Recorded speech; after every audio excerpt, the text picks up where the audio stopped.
Hello. I don't know. The music's still going because I'm watching the show on the side. So that threw me off. Great start right here, but that's okay. I am going to just jump right in because we have so much content to talk about today on this live stream episode of Press Play. Tyler, whoop, that's not right. Let's switch that around. There we are. Tyler joining me today for this. We're back to live streaming, which I'm super excited about, to be honest. Tyler, how are you doing tonight? Not too bad. I'm excited. I mean, this is probably, of all the lists we've ever made in the history of Project, this is one of the ones I slaved over the most, and I'm still not happy with it, and we're going to argue about it a bunch. That's for later in the show, but I'm just getting that out, getting that energy out now, just so that people know what's going to happen. Right. So we do have a very specific theme for today's episode, but as we always do on our flagship podcast, we talk details about other things happening, specific things that are relevant to immediate happenings. Like, let's say, maybe drop a little personal one here. Happy anniversary to Aaron here, as we celebrated yesterday. Was our anniversary. Tyler, you were there for the wedding. You were standing. I was there for the wedding. It was a whole week. It was an eventful week for sure. So I alluded that I might do a nice little shout out. That made a little graphic for us too. So to keep her as part of the show. Nice use of the lasso tool there. Oh, thank you. Yeah, my head's a little rough there. I was gonna say there's a little bit going on there on the head. So I don't know. All right, but yeah, that was personal. I don't know. Actually, this other stuff could be personal things too, because one thing that dropped this past weekend, we've been arguing about. I did want to talk a little bit about the movies that have hit the theaters. Dungeons and Dragons. You a bit excited for it. I don't know. Orion, my son's excited as well. So everybody else seems to give it this weekend. Favorable. Yes, I was going to go see opening it. Weekend. I have not seen it yet. I'm going to see it this week, but I have talked to many friends, many of them, tabletop RPG veterans, aficionados, people who have strong feelings about this sort of stuff. And I've not yet heard a bad thing about it. I've heard some middling reviews but most everyone I've said says it's fun. It makes some really fun nods to people who are deep in the D&D world, especially kind of that Forgotten Realms like IP, that Forgotten Realms like world building, but also just like there's talk about like various things. Like there's a character who does the thing where it's basically like, oh, the DM's friend is in town for a couple weeks, so he's just like enters the party and then leaves. Like a lot of just kind of like things that are very clearly written in a way that from the outside are meta, but inside work is part of the story. But I like all these people. I like John Francis Daly and what's his other co-director writer. I like everyone involved in it. I'm excited to watch it. And as we've talked about on this podcast and other Project Nerd, I'm one of the biggest Chris Pine nuts out there. So I'm here for it. So, well, 37.2 million for the opening weekend, which is domestically for one. And for two, those numbers compared to old podcasts don't sound that big, but post-pandemic, that's pretty big. It's not Top Gun or John Wick numbers or Avatar numbers, but that's not a bad first weekend. And it's still trending nicely. And you say that, and I think this is the first, and obviously we're getting close to, obviously prior to the pandemic, the blockbuster movie season went from like July, August to, May, July, August to June, July, August to May, June, July, August. So now it's, however long, but this is the first run of weeks in a row that the theater has started to feel like it felt pre-COVID. We've got John Wick, we've got Air, we've got Super Mario Brothers, Dungeons and Dragons. Like there's more than one or two movies in the theater right now that I will probably go see, it's probably the first time I've been able to say that in a really long time. It is. I'm taking the kids on Thursday tomorrow, which it drops tomorrow. Speaking of John Wick, I did go see that one opening Thursday. Its first weekend was 78 million domestically, which was pretty big numbers for post-pandemic. As of today, it was 125 million domestically, almost $250 million globally. Have you seen this one yet? Have not seen that one. I know you're busy. I know you're a busy guy.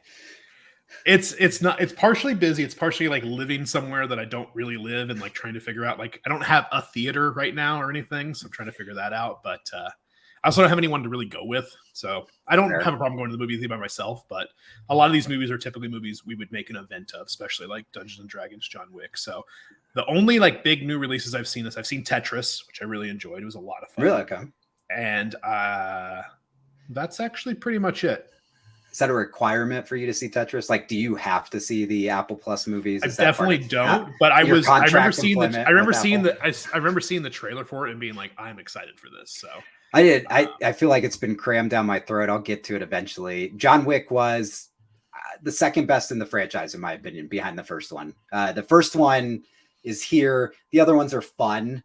As they go along, he gets more and more bulletproof, more and more crazy things happening, right? So it's good though. It's my son was complaining after we left about certain things of it that are very John Wick type things, and I'm like, if you weren't expecting you knew what you were those signing things, up but for. exactly by the fourth one in the franchise, if you're not, you can make that joke. Things. You can make that joke after the first one, but on number 4, you knew what you were signing up for on this one.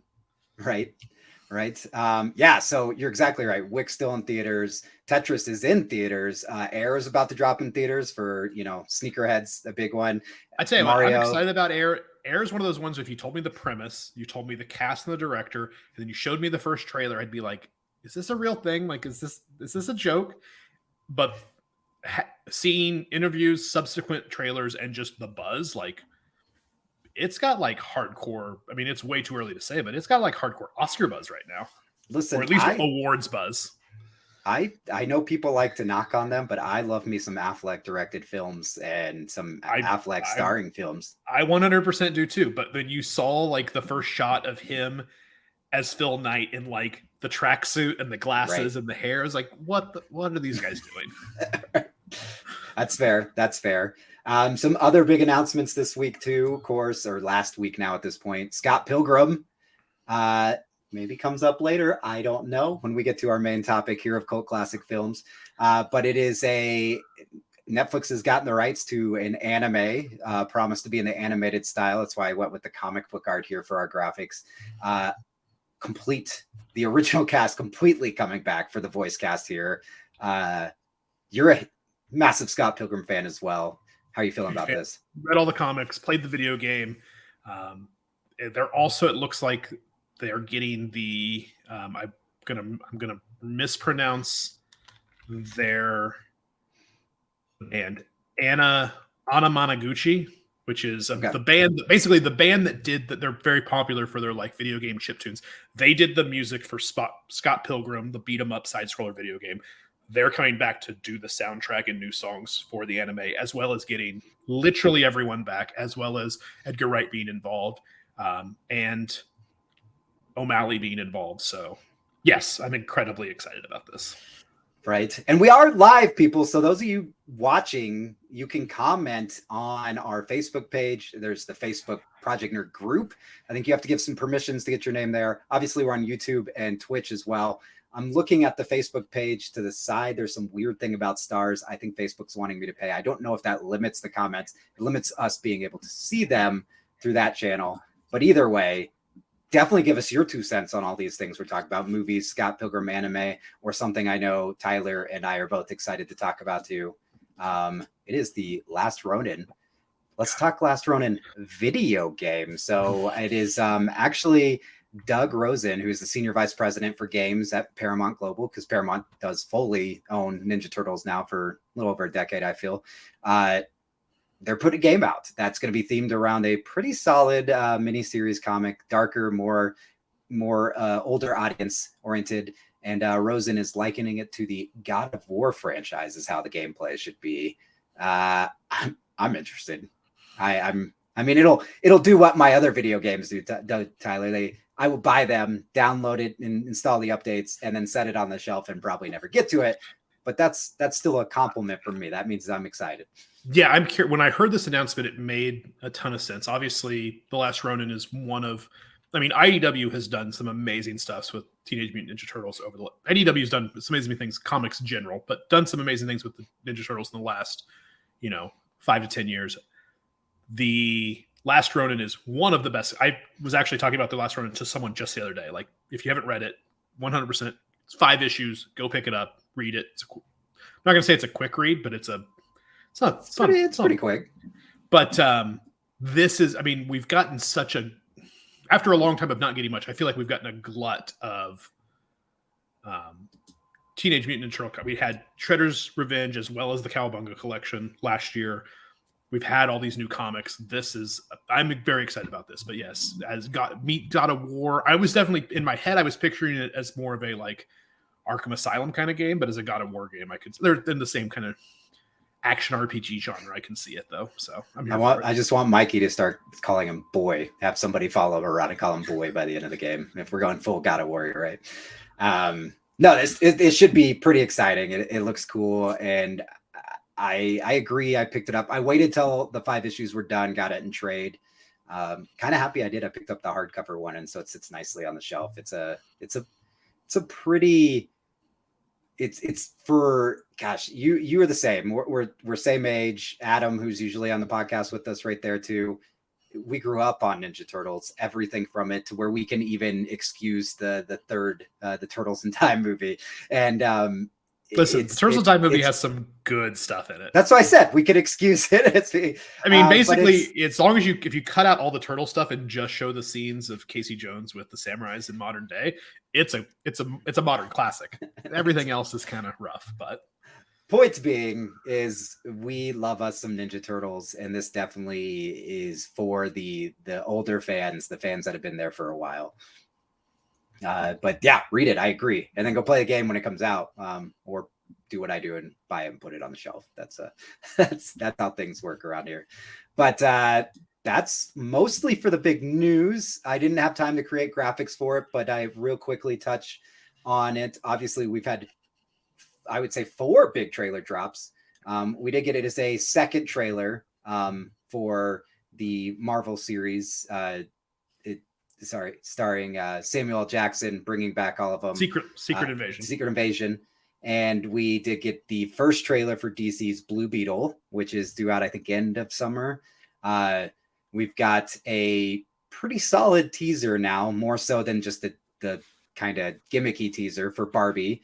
And we did get the updated Spider-Man Across the Spider-Verse trailer as well. There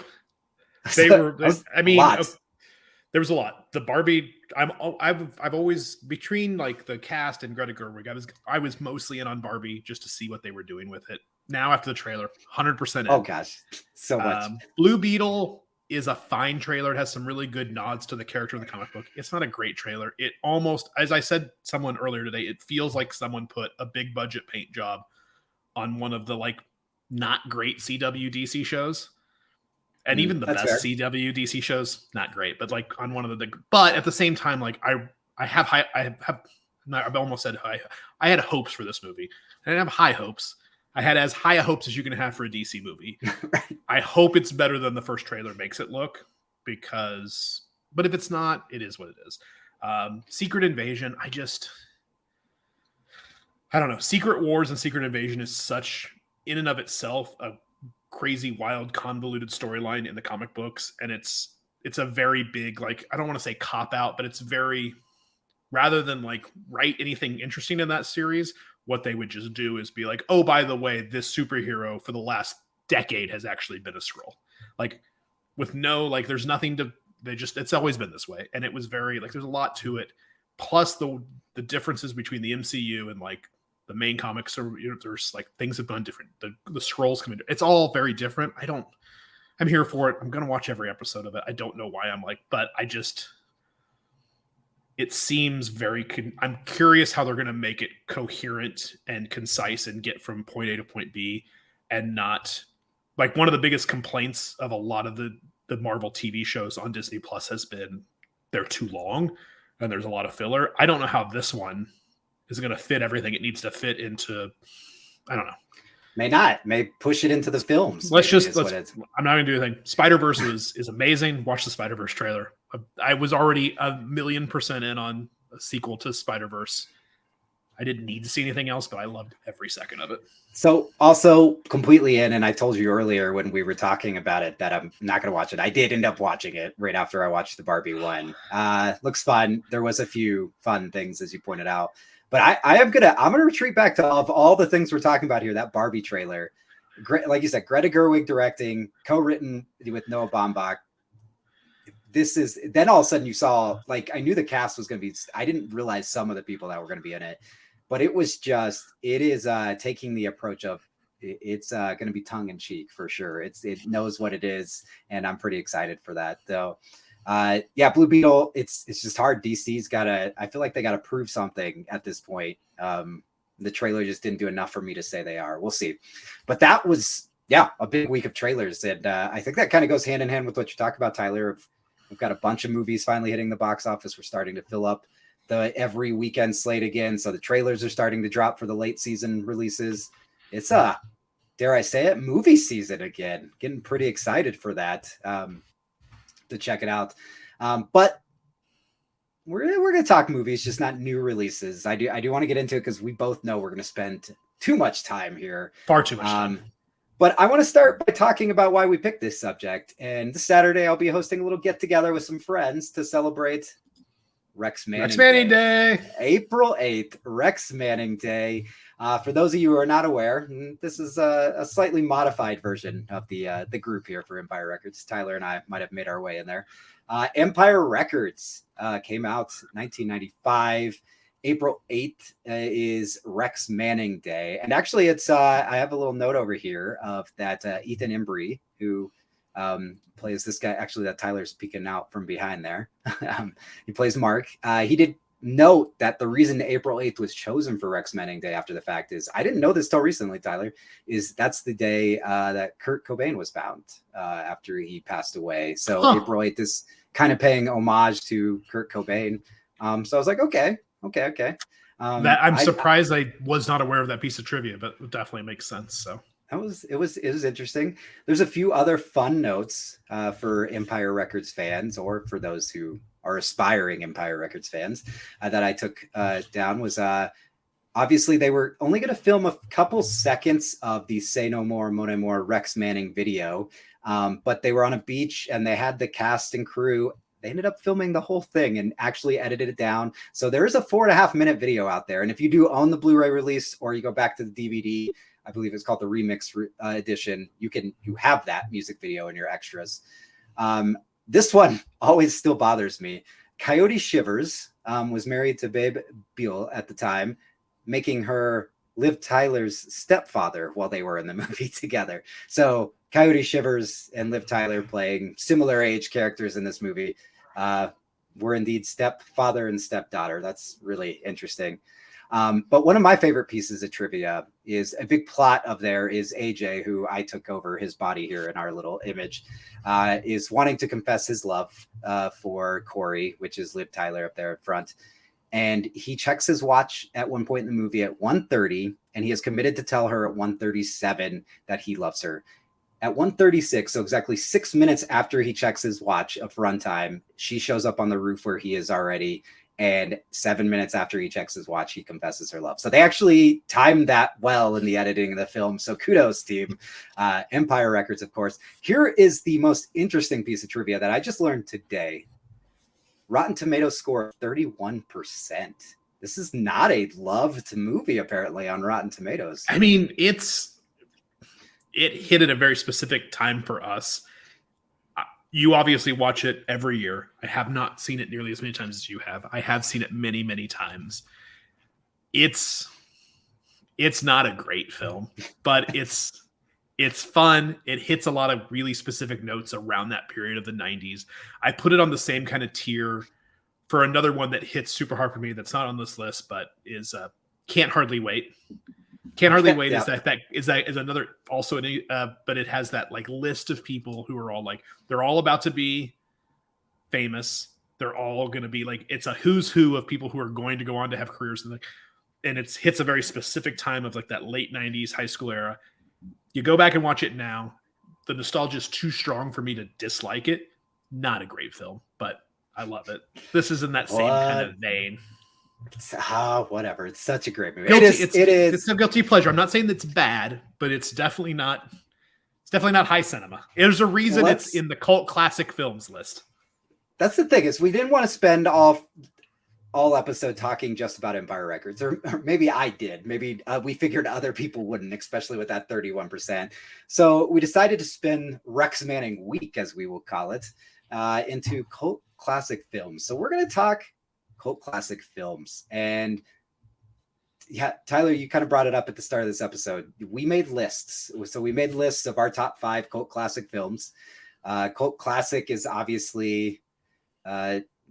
you could argue what that means and what it is. It is ill-defined. I would say the best definition that I could make, the best elevator pitch is, it is a movie that was not necessarily critically well received or made much money at the box office, but after its original theatrical release picked up a very devoted following on VHS and or DVD and or Laserdisc or Betamax or in like midnight showings and stuff like that, and has since gone on. The problem with that definition is there's a lot of movies we're going to talk about. There's not even a lot of movies on our list who I think there is a period in their life in which they were a cult classic, but because of being such huge cult classics have since transcended that and just become movies classics that are in retrospect are now more well received and or are super influential. There's at least one on my list that's like, it is one of the cult classics of our generation, but I don't even know if you could still call it a cult classic because of how influential and how like well received it is now in retrospect. And a lot of these cult classics were not obviously Empire Records. Some of them were critically acclaimed. They just didn't make money and then went on to, but then there's some that are like, you could even put in this box where, I mean, there's people who put movies like Shawshank Redemption in this box. Shawshank Redemption made literally no money at the box office. No one went and saw it. It's a prison movie based on a Stephen King novel called with redemption in the title. And then you go on and then it goes on to TV and it goes on to VHS and becomes one of the most beloved movies literally of all time. I don't know anyone would actually put it in the cult classic movie, but by the definition, I feel like it probably is. Well, I think you touch on some good points there, and you're right. We're going to talk on some films that aren't. As I was doing some research, because I wanted to make sure there wasn't anything that I left out or went over, and I think you did the same, and we talked about it ahead of time. There were definitely some lists we ran across that included films, and you mentioned Shawshank. I ended up started making a whole second list, which I'm going to bring up first, as I call it the don't count movies. And obviously you might dispute me on some of these based on where our conversation will go. We talked about before we started recording, Blade Runner is showing up on a lot of lists, but we feel, especially with how well received sci-fi is these days, you can't really call it a cult film anymore. It's just straight up sci-fi classic. Yeah, it even not so much sci-fi class. It has a weird cult status. One, because now there's like 17 version cuts of it that like, depending on which one you saw.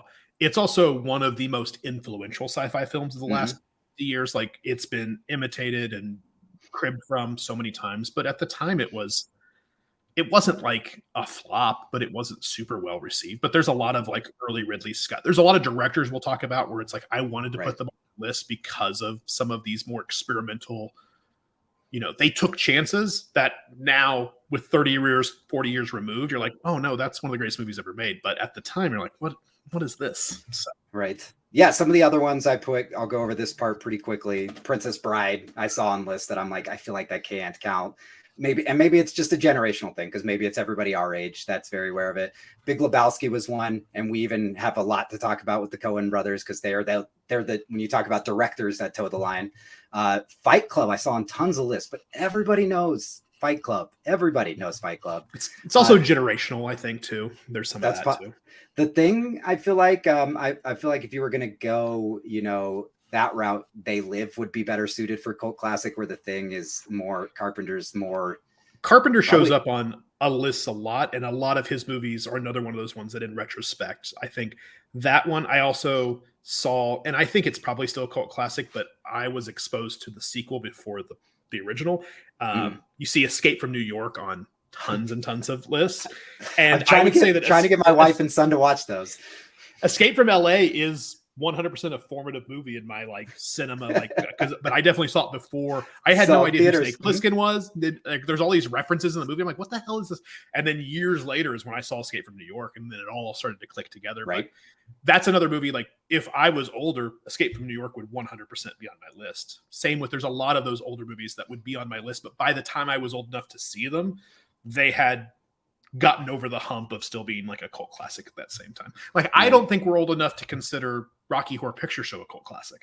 Like by the time we were seeing it, like it was already doing like huge numbers in, I don't know.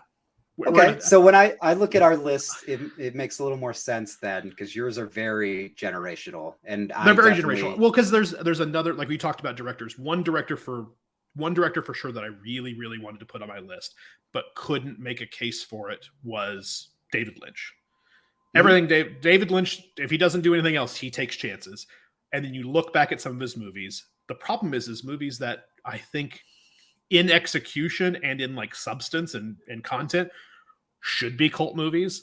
But then like Blue Velvet, I wanted to put on there, but it like got nominated for multiple Academy Awards. Mulholland Drive, I wanted to put on there, but people consider that one of the greatest movies. Like I know people for whom that is the greatest movie they've ever seen.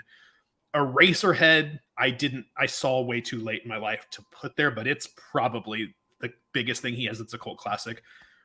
We've talked about on multiple Project Nerd things about how much I love Dune. I've seen David Lynch's Dune a million times. I don't even know if it's good enough to be a cult classic. It's just one of those weird artifacts in the 80s that people like, who people have feelings about. So good point there, because Dune is the first Dune. And before actually I go here, I'm seeing comments. We're going to share your thoughts here in just a moment. So continue to comment on what you think are cult classic films. We will share those throughout the time. We're sharing ours. I'm not ignoring your comments yet. I just don't want to get there yet. But the Dune kind of fits into more of that cult classic of, I had a side list also of like Reefer Madness, The Room, Faster Pussycat Kill Killer, Itchy the Killer even, which Itchy the Killer's actually a really well done and horrific even level movie. But its bizarreness and its over the topness is what makes it considered, fans return to it. And that's another question: is if you set out on purpose to make a cult movie, does it get to count as a cult movie? Another of my like didn't make the list ones was UHF, which like, but from conception was a cult movie. Like there was no one. Weird Al and those guys were not going out to make the next big like blockbuster hit. Now, I think they probably wanted it to be more successful than it was, but like there was no version of that movie that wasn't going to be a cult classic. And I think you can say the same about a lot of the early filmography of like, he's going to come up multiple times tonight, but Sam Raimi is one of those people. Like he definitely is going out of his way to make movies that they're a cult classic before they're even in the can, like they're a cult movie before they're in the can. So, I do just want to point out too, for those of you commenting in the Facebook group, you have to give permissions. Otherwise you are just Facebook user. So Facebook user said Evil Dead. Army of Darkness was the one I put on my shortest of shortlists. Like it was almost in my top 5. I hands down love that trilogy. We revisited it. Erin had never seen it. I took her 3 straight Mondays leading up to our wedding last year to go see that. It was even to the point to where I almost thought like, can we commit 3 straight Mondays? Because Army of Darkness was the Monday before when you guys started coming into town. And I was like, I've got to see these. I mean, but it also reminds me too of you talk about being made as a cult classic on purpose. I think of Bubba Hotep is a great one. Oh, that for is sure. So bizarre, but exactly. It knew what it was doing from the get-go. Yeah. I mean, Sam Raimi 3, I didn't put the original one on there, but Evil Dead 2, Army of Darkness, and Darkman all made like my short list as like, oh God, I love Darkman. I love Darkman so much. It's so good. It's so good. Okay, so those are some we considered. I have an entire list. You did the same too. I know you did. I have over here to my left of what I'm watching us talk about, probably about 50 movies that I either felt were borderline that I wanted to consider. I have things like just pages note in this right. just like I have all sorts of notes about this. So I have movies that I've been introducing to my son is 18 now, and to my wife, who did not explore a lot of movies when she was younger to the level we did. When I look back at how many movies I've watched, I'm now on Letterboxd and have started, and I'm like, I have probably spent too much of my life watching movies. Oh, for but sure. I have things like Election. I love Election. It's so good. It's so cheeky. It's such a fantastic movie. We talked about this one earlier too. The Coen brothers, Barton Fink is just Barton Fink was like number 6 on my list, and right, I'm upset that I wasn't able to put a Coen brothers. They're another one of those directors. Like, I'd like to put them on this list just to like, because they're a director that went out there and took chances. You know, the Coen brothers, the Sam Raimis, the Lynches. You know, I also really tried to look for an excuse to put. I looked for an excuse to put a lot of directors on this list. There are a couple of directors I managed to find an excuse to put them on the list. I'm excited about that. So, well, I think, we've talked to other directors too, because one more I wanted to touch on was either, Bottle Rocket, Rushmore, that era of Wes Anderson. But that leads to a good point of another thing when you're talking these directors. Wes Anderson is one of those ones now who has blown up so big, and especially on the award side as an award darling and things, that people have started to go explore those earlier works too. And I think I don't know. So it makes it questionable, but it's funny because of that. After the newest trailer came out for Meteor City, I had a conversation with someone who's never seen a single Wes Anderson movie, but is familiar with, the palette and the shot composition and like the aesthetic of them, and was having to go through his entire filmography and talk about it, and sitting there and thinking about it like that was very interesting, because it's one of those things where like his fame and people being huge cult-like fans of his work is what's gotten him to the point where these are now major releases. Right. But like in a vacuum, any of the movies that he's made that have been crossover successes, I would say like most people probably would consider like, what would you say? Probably his most accessible movies, probably Grand Budapest, maybe. Grand Budapest, it was that era after, I feel like it was, the Royal Tenenbaums really kind of put him on the map. So those 2 or 3 afterwards might have definitely. Well, Steve Zissou was like very, like Life Aquatic wasn't super well received. And then, but as far as like accessible to a non-Wes Anderson audience, I would say Grand Budapest or what's the one? Moonrise Kingdom, probably the 2 most accessible ones. But if they're released prior to Life Aquatic, prior to, they're super weird, don't make any money anywhere, right? Kind of thing. You know what I mean? So, right. We've got he's definitely. Oh, it's good. Just take us ahead with the familiar face, our old Best Buy buddy Troy Galvin mentioned M. Night. At first I paused, but then I thought Unbreakable definitely. Sure, so. I feel like could definitely be on a list of. And also too, it's worthy of making my short list, and it wasn't on there. I love Unbreakable. I know M. Night now is completely different than where he was early in his career, but Unbreakable was fantastic and definitely flew under the radar. Question, I guess, now to even challenge myself of saying that, it picked up enough of an audience that he did 2 more movies in that franchise, really, too, and kind of connected it all with what is it? With was it Split? What was it called? Split Glass? And then Glass. Yeah. Yeah. Yeah, he's tricky because he got really big. He got what you would call in the business the blank checks. Like he had some small projects that outsized performance, got given some blank checks to get spent on passion projects, and sometimes those go well, and sometimes they do not. And he had a few too many blank checks bounce and had to like kind of start over from scratch, and has since gotten himself back up there with a lot of like.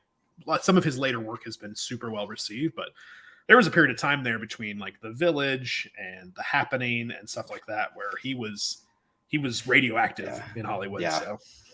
Yeah. Well, let's talk. We're halfway through. Let's talk our top 5, because all of this work, all of this exploring, making list was for us to say. I was like, Tyler, we have to come up with our top 5 cult classics to celebrate Rex Manning day, week, whatever we're calling it, month now. I don't know. In my house, it's basically month. So we're going to go down our top 5. Again, I want to continue to see that little red dot show up on the comments here. Is seeing people share theirs. I'm gonna let you kick us off, Tyler. So your number 5 film on your top 5 cult classic films.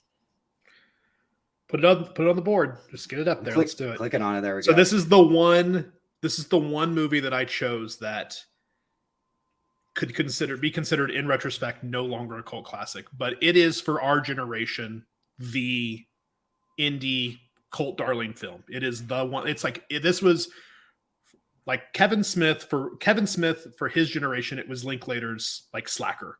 For us, it's Clerks. Like this is the movie that you went and saw in a theater. You're like, oh, I could make this. I could do this. I could max out some credit cards, get my friends, hang out at a convenience store for a week, and like we could make this movie. It was one of those first movies that early on, like him and like Tarantino, was people like this is how people actually talk. It was black and white. It was low budget. There was something special about it, but early on you couldn't really put your finger on it because if someone pitched it to you and showed you stills from it, you're like, what is this? Right. In retrospect, it is one of the more influential movies of the 90s, and it's gone on to spawn multiple sequels and spin-offs, an entire universe, the View Askew verse, where they're all tied together, and Jay and Silent Bob and, you know, Randall and all these characters. But at the same time, like the original Clerks, can you still probably consider it a cult classic? I would say yes and no.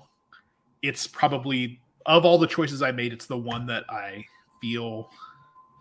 I love this movie, don't get me wrong. It's the one I feel least strongly about of my 5. Right. But I feel like it requires Kevin. If we're going to talk about our generation's cult classics, we're going to talk about cult classics of the 80s, 90s, and 2000s. You can't have that conversation without talking about Clerks. So I figured I'm going to put it on there. That's fair. Clerks and Slacker, as you mentioned, Linklater's Slacker, both on my short list.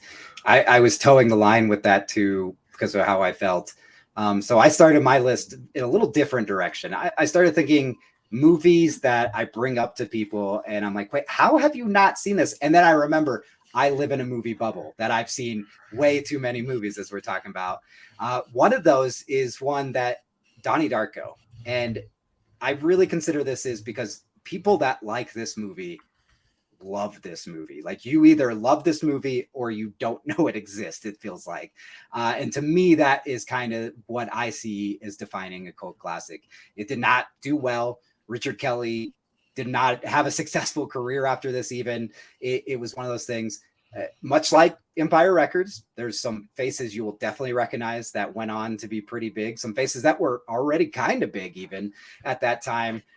The movie it's one of those ones that when I think about it, sometimes I'm like, that's just got to be nostalgia creeping into why I like this so much. But then I watch it again and I'm like, it's a weird, unique, and just, it is a well done movie. It is kind of better than it has any business being. Which version of it is your quintessential version? So I am pretty sure I honestly don't know how to answer that. I feel like it's the theatrical version that I watch most of the time.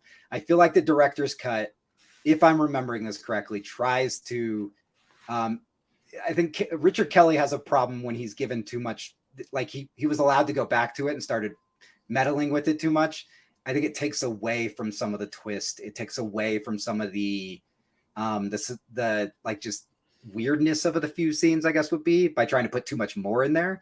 The best example I can give of not letting Kelly do anything further beyond the original cut did Donnie Southland Darko. Tales. Southland Tales or S. Darko, even anything post that, right? So I don't know. Which do you have a preferred version between the two? I mean, definitely the theatrical version. I didn't see the director's cut until years and years later, and after that point, it was kind of. I do like this movie. I don't like it as much as some other people like it. And it is one of those movies that was on one of my lists to put on here. But like you, I was just like, no, that's not a cult classic. Like everyone likes that movie. And like, then you think when you start to talk to people, are like, what Donnie, what are you talking about? Right. And then it becomes that conversation. He does, I will say for Richard Kelly, because he's spoken about it a lot. He obviously didn't go on to do much. He made that Domino movie with Keira Knightley post like Bend It Like Beckham. He did the Southland Tales. I don't know that I can think of another movie that he did, but he does in a lot of interviews when he was talking about like his impetus for becoming this filmmaker, specifically when he was talking about Donnie Darko, he talked about one director in specific who is one of the cult guys who I wanted so badly to fit on my list and couldn't. I had like 5. I had all of his movies on my list and couldn't fit any of them in my top 5. And I just want to bring it up because I don't know we'll get a chance. Terry Gilliam is the king of cult movies. Yeah. And I had Time Bandits on my list. I had Brazil on my list. I had pretty much everything Terry's ever done on my list. None of them made it to my top 5, but he deserves a mention, and I might as well use Richard Kelly. Constantly always talked about Terry during interviews for Donnie Darko, and it gives me an in to talk about Terry Gilliam. So right, that's fair. And Richard Kelly, since he's obviously watching this for the sake of it, there are some brilliant moments in both Domino and in Southland Tales. That whole Justin Timberlake singing the Killers scene, like everything. But as a whole, it just none of them come together like Donnie Darko. But I am excited for your number 4 pick here. So I'm going to move us on because this is a great film.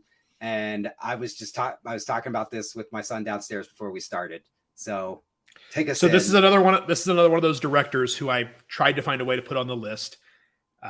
Obviously, this is the movie that I shouldn't say for most people, this is the movie that movie buffs became aware of who Christopher Nolan was. Like, this was his coming out party, at least in like the cinematic universe. And that movie is, of course, Memento. Guy Pearce playing a guy with a memory disorder who's trying to hunt down his wife's killer. It is an intricate, crazy woven plot that's being told frontwards and backwards at the same time and meets in the middle.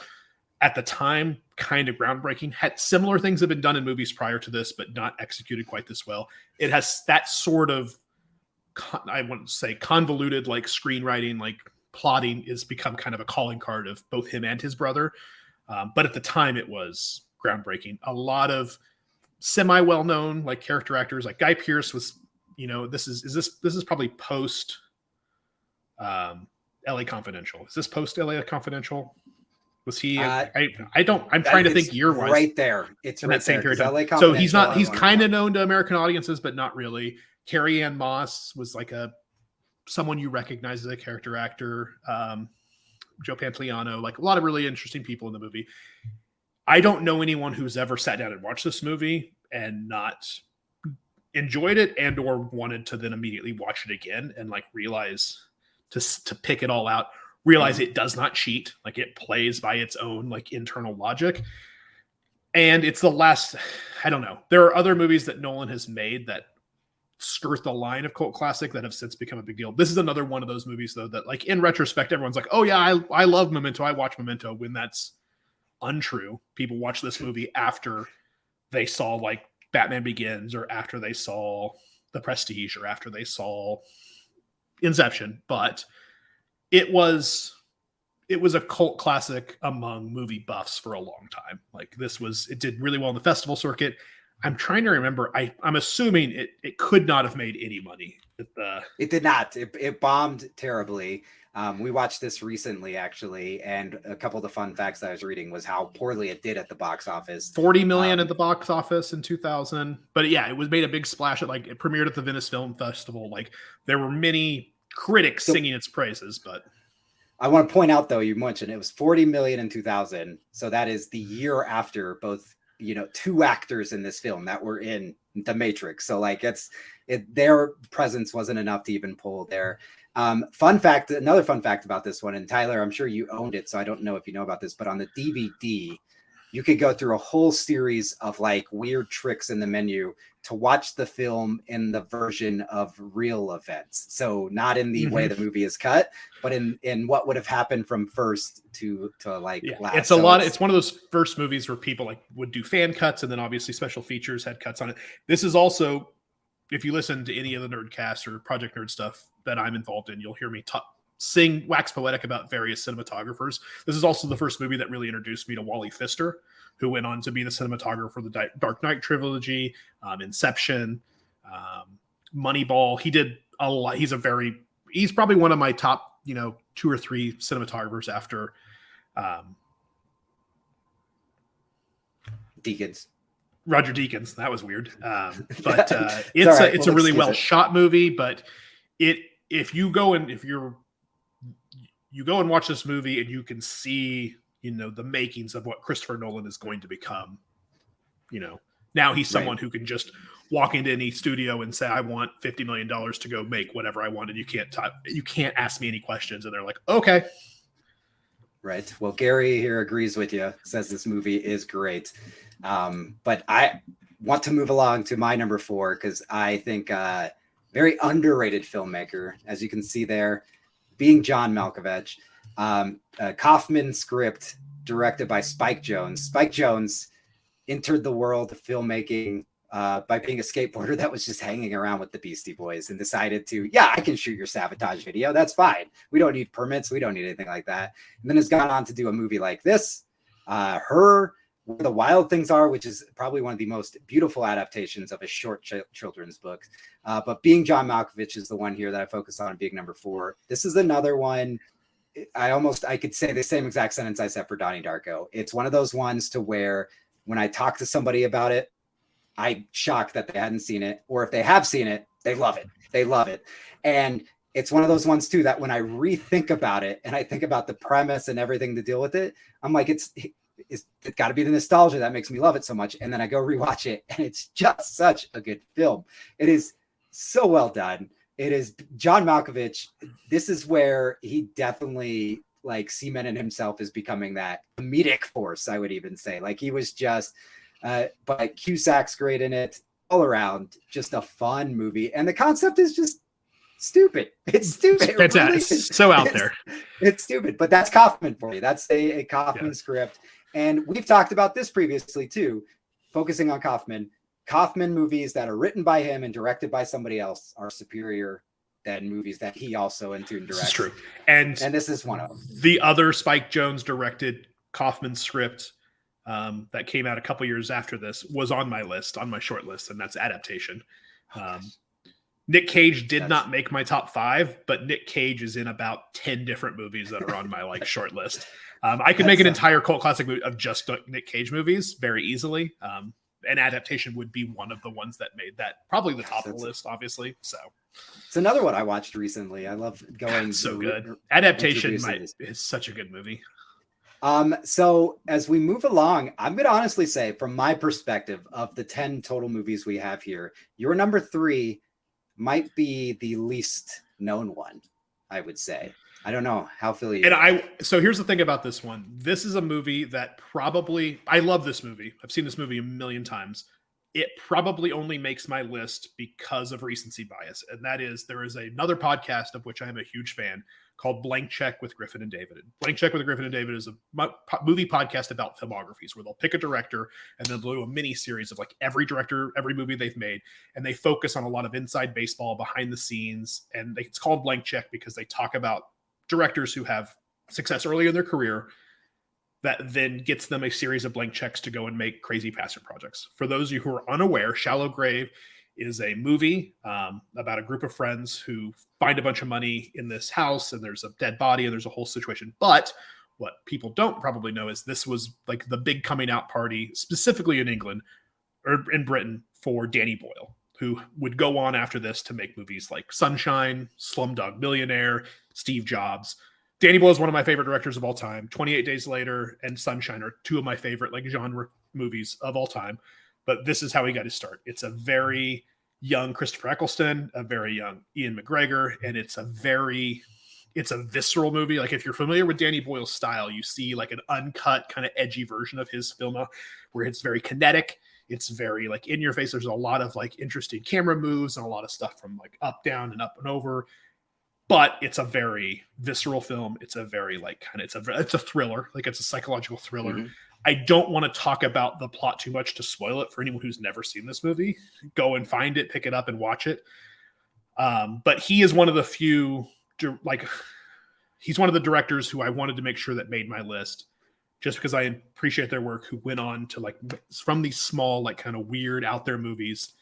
And he even has like one unreleased movie that's even apparently weirder and out there, like this alien love triangle movie that never even like saw the light of day, that has a lot of people in it. But like it's funny to watch this movie now and explain to someone it's Danny Boyle. And you'd be like, you mean the guy made Slumdog Millionaire and Millions? But then if you're familiar with his whole filmography, you can see, you can really see the bones of what he would become. Yeah. Cause like the next big thing after this for him is Trainspotting, which then turns into a bunch of other movies like Millions, like Sunshine. But I love this movie, and I didn't know he had already kind of been on the scene by the time I finally saw this movie. I think I saw it on like a HBO or Cinemax one afternoon and was engrossed with it, went back and found it on DVD, watched it multiple times, and have since become a huge Danny Boyle fan. But this is kind of his entry into the world's the consciousness of moviegoers. So if you've never seen it before, please go watch it. Right. Well, my number 3 is one that you've already said is we're too young for, but I don't care. The Rocky Horror Picture Show is what introduced me to cult films. The thing about this one is it's so bizarrely a cult classic, and I'll explain what I mean in that sentence. This movie is why I would say the most of even the ones that I'm about to get to, of even your Clerks you mentioned. I think this is the most widest known movie of the 10 we have on the list. I won't. Widest known. Is it the widest seen? Probably not. Who has seen it, though, is what is weird. The fact that my mom, my conservative Southern mother, is the one who introduced me to this film is just bananas in the first place. The fact that this still attracts midnight screenings, and this is another one, if you've seen a theme with my list, to where you talk to one person and people don't even know what you're saying. If you bring up Rocky Horror Picture Show to another person, they've been to a midnight screening. They've dressed in a certain way. They've thrown stuff at a screen. They've seen something. It is one of those movies that the fan base for this, of all ages, of our generation, of even the younger generation now, and of course the generation this came out for, is diehard about. They are diehard about it. And I think part of its problem was because of the material, and specifically Tim Curry's how he was presented in this movie is what probably kept it from underperforming in theaters. But it has definitely found a home and an audience sense, and it's very niche. And that to me is what makes me think of it as a cult classic. And again, because it's definitely a nostalgia piece. It's odd that, my family is what introduced me to it, but it's something that I can revisit in such a weird way that makes it one of my favorites. It's just unique. And meatloaf in it. It's like, it's on my list. It's honestly, if the only main reason I would say it probably didn't make my top 5 is just because it's the easy answer. Like Evil Dead. There's a few of those movies, especially like they're just kind of like when someone says cult classic, this is the movie that pops into your head. But it's an amazing film. I don't know. Yeah, I mean, I don't know what else you can say about it. It's fantastic. There's really not. This is the one I can talk about the least because you're exactly right. Everybody knows about it. And my last comment would be is if you are aware of it and you haven't seen it for some reason, I would say go experience it first in one of those special screenings. That's what I would say. Go do see that it in first. A theater for sure. See how the fans react to it. See the people that dress up for it. You live anywhere near anyone, you can probably find a late night showing in a theater somewhere, especially around Halloween. Nearby. Yeah, especially closer to Halloween, but mostly year round. Someone's showing it somewhere late at night, and it's so good. But you're number 2. So I had already made the graphics for mine when you submitted your 5. Otherwise, you're number 2. I almost rethought it. I almost adjusted my number 5. I love this film. And if I remember correctly, this is a product of a writer's strike era too, right? Like this is a wonderful one. So I'll let you take it from here. So Dark City I knew this was the first book. This was the first movie that was on my list. Like of all the, like, when you sent me the idea of like, hey, we're going to do cult classics, you need to give me your top 5. The first thing I did was just take a piece of paper and wrote down Dark City. And then I came back days later and actually sat down and went through my movie collection, went through things I liked. I knew that no matter what else happened, Dark City was going to make my list. It is another one of those movies where I don't know. So many people have never seen it.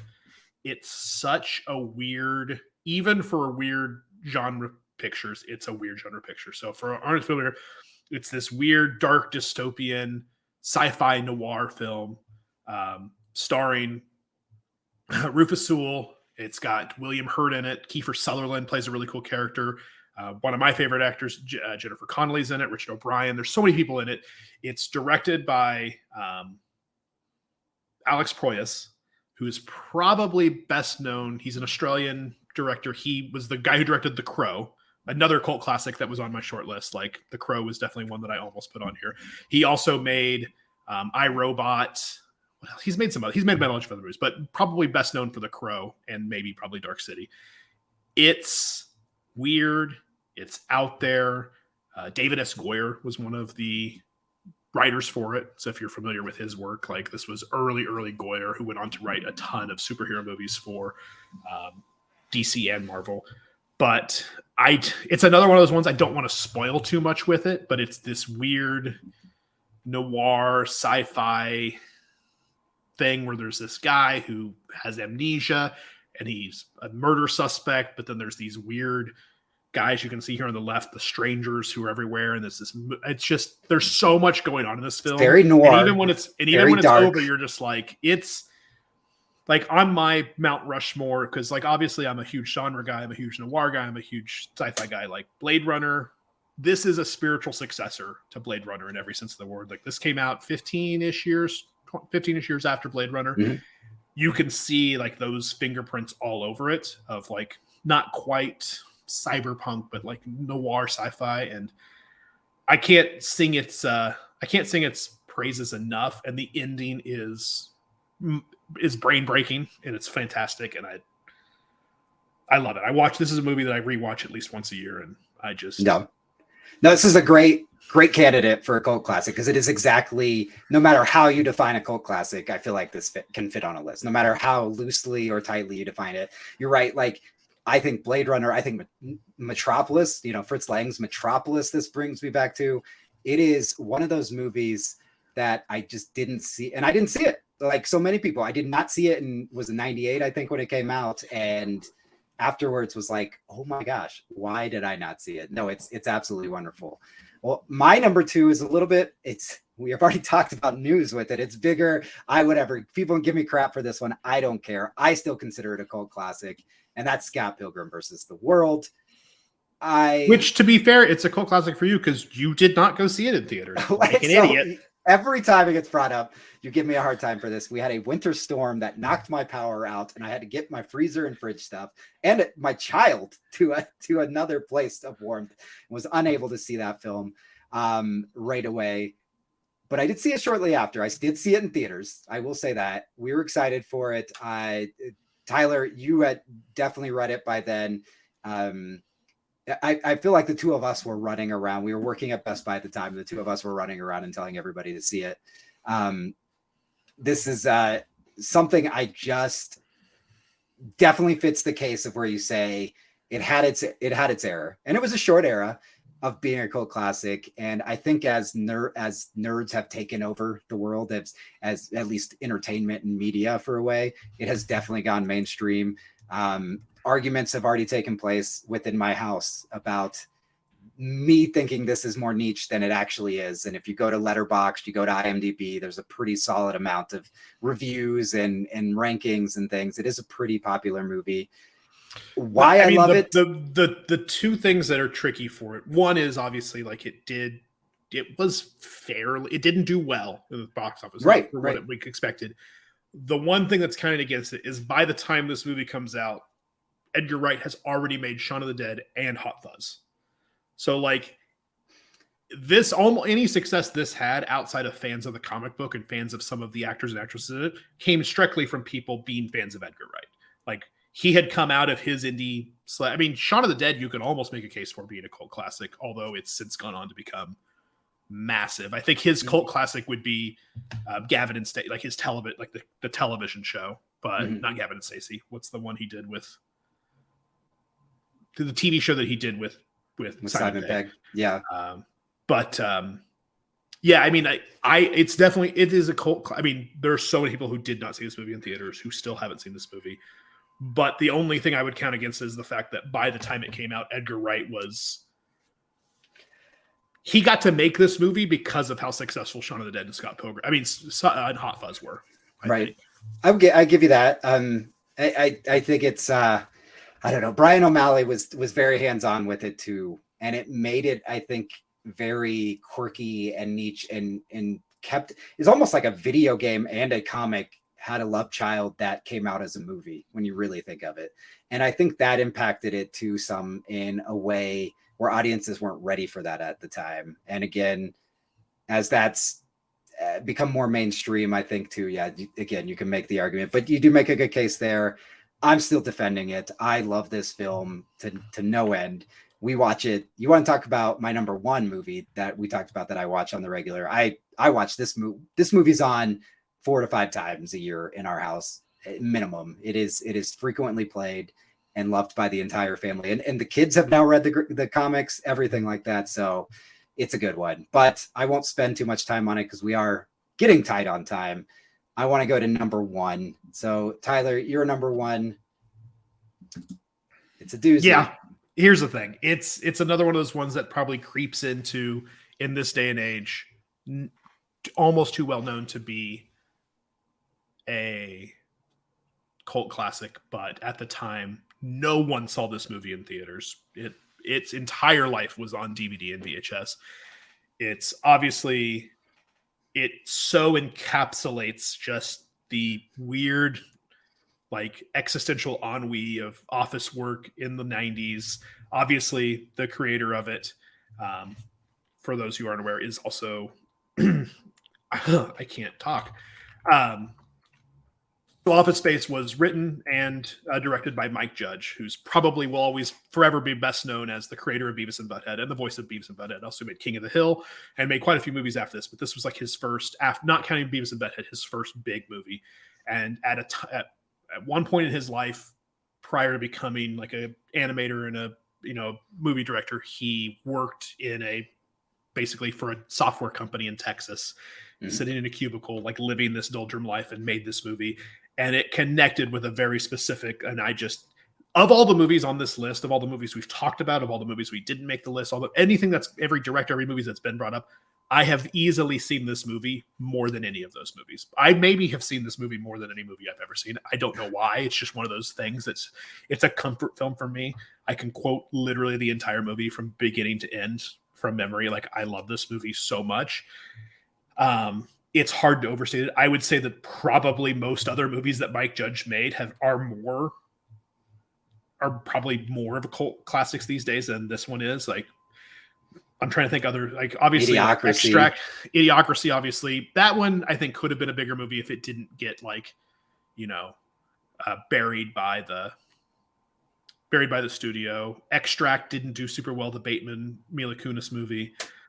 He didn't, I don't think he directed that one. He wrote and directed that one. But it's so good. And I don't know that there's probably anyone who's watching this who hasn't seen it, but that's the thing. So my argument is one, hands down, don't disagree with you on anything. I could put this on list which I've considered Project Nerd Personalities doing, making a AFI style top list. Office Space would be something I would put on that list. But that's the thing, is I can go into a work meeting on Monday, and if I say a line, this is my argument because Scott Pilgrim in this one is the one my son has debated with me. He says Scott Pilgrim's bigger. I can say a Scott Pilgrim line. Maybe one person will understand what I'm saying. If I say specific lines from Office Space, everybody in that call knows what I'm knows. No, you're not wrong. I will say counterpoint though. This movie cost $10 million to make and made $12 million in the box office. I mean, that's technically not a bomb.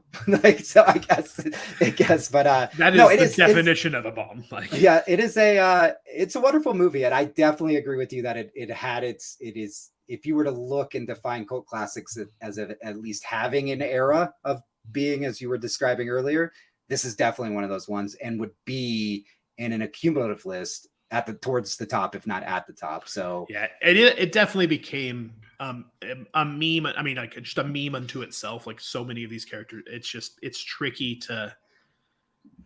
I don't know. I'm gonna say it's a cult following, but it was a cult movie for a while. But sometime in the mid 2000s, it became mainstream. Right. So, for my number 1, I was a 12-year-old boy, probably a year after this came out, and a friend of mine had it on VHS, and this forever changed my life. And Empire Records, screw your 31% Rotten Tomatoes. I don't care. This is the whole reason we're doing this list this week is Rex Manning Day. I cannot think. I can probably just. I don't need a script in front of me. I'll just tell you the whole movie and every line that's spoken in it, tell you about all the characters. We're dressing up this weekend as we celebrate Rex Manning Day. We'll have pizza. We'll have Mark's Special Brownies. We'll have cupcakes because there's 24 usable hours in every day. We will have it all here for our Rex Manning party.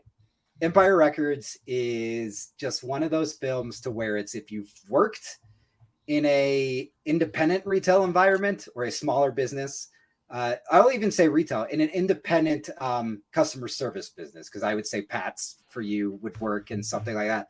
You can relate to something that happens in this.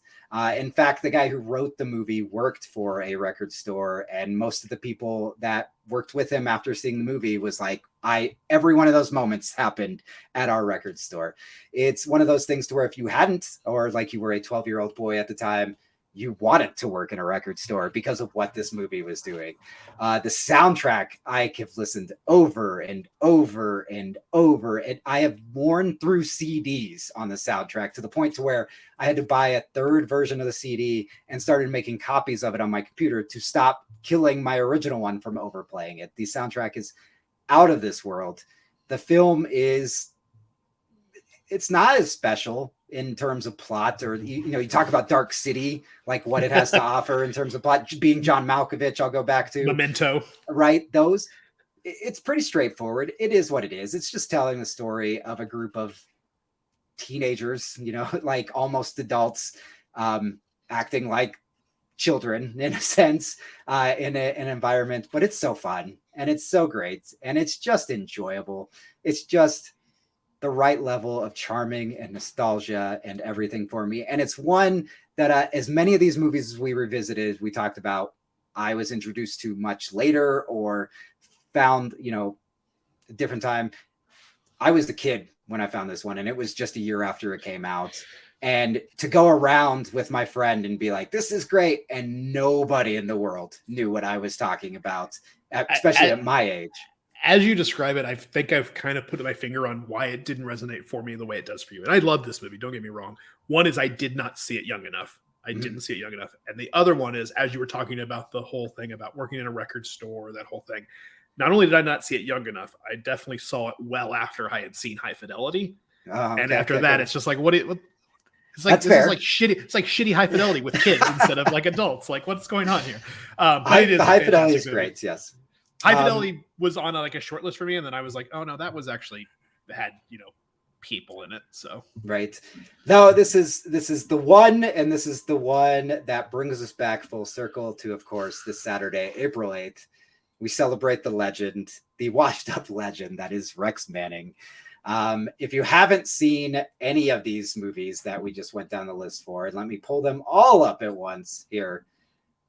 I can't recommend them. I can't recommend enough them all. Not just the 5 I picked, Tyler. I think your 5 movies are fantastic.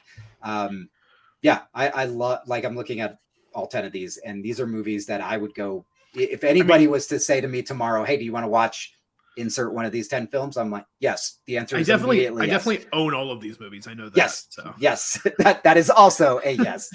I mean, at the same time, I own 1,500 movies. So, but yes. Any other honorable mentions didn't make the list, or like concepts that we didn't get to that you want to check off your list you've got over there? Because I have a couple that I want to like at least give mention to.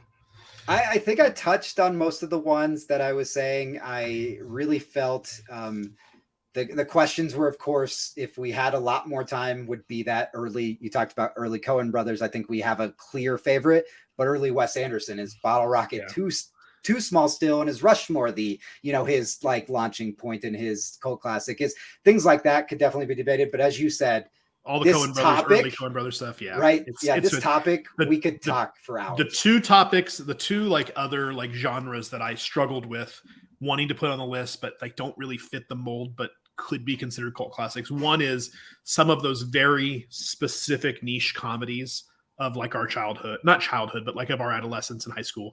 Specifically things like Napoleon Dynamite or like Super Troopers, which are things that like have since are huge outsized influence on the culture of people our age. But like no one saw those movies in theaters. No one. Nope. To this day, there's a lot of people who haven't seen either of those two movies, especially like younger generations, because they captured a specific moment. The other genre that I had on a short list but didn't put any of them on here was some very specific like anime movies that crossed over into the US. So Akira, Ghost in the Shell, some of the early Ghibli stuff, which for people our age are 100% cult movies. Like you had to know a guy who knew a guy who knew a guy who saw one of those or got a bootleg copy of it or got like a weird dub version of it. in retrospect, now they've kind of anime's taken its place in the pop culture. But like when we were kids, anyone like you had to do some work to see Ghost of the Shell or to see Princess Mononoke or something like that. So, right. Well, we need to wrap. We are definitely over time. We did pretty good. I was expecting us to go much further with this. I mean, we could keep. I mean, I've got more notes. That's we can keep going if you want to go. We could, but what I want to do is we just had the ticker down at the bottom. You can still leave your comments. This video will forever live on our Facebook page, on our YouTube channel, and briefly live on our Twitch channel. You can head on over to any of those places. Leave your comments for what your favorite cult films are. Start those conversations in the comments. Argue with people on the internet, because that's what the world is all about, arguing with people on the internet. We'll be happy to chime in as well on some of our favorites. For the future, we are definitely going to be live streaming Press Play going forward. For the next few months, there's a lot going on, so we will be off in 2 weeks because I will be on a lovely beach somewhere, but we'll be back early May to do this, and then hopefully by the back half of the year we'll be here every other week talking great things. And if you have ideas for topics for us, definitely let us know. Not only these comments, but you can message our pages as well. But besides Press Play, where you're watching us, you can pick us up on our audio feed. You go search for Project Nerd Podcast or Press Play. You can find it on Apple Podcasts, Google Podcasts, and Spotify, all the other places. Of course, don't forget to check out the other Project Nerd shows, such as My Funny Friends and Two Guys, One Film that are out right now. We have tons of legacy content as well. Another thing for those of you in Colorado, Project Nerd Film Festival is coming up in June. We are to our final deadline, so we will be selecting the finalists and announcing the schedule soon. And of course, in-person event on June 10th, and we'll be doing our live stream Project Nerd Web Fest on June 11th. And we have some exciting things to announce for the fall and next winter, including some old events coming back that we can't wait to share with you. But that's it for the Project Nerd recap. Always go to projectnerd.com. That's project-nerd.com. Which oddly I have that nowhere here. I just have our social media. Good job, Iggy. Good job. We'll update those graphics for next time.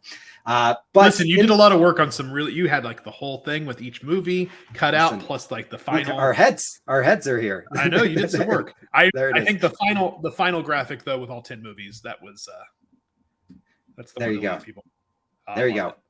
One last time. So we are gonna bow out for now. Roll those beautiful credits. We'll talk to you next time.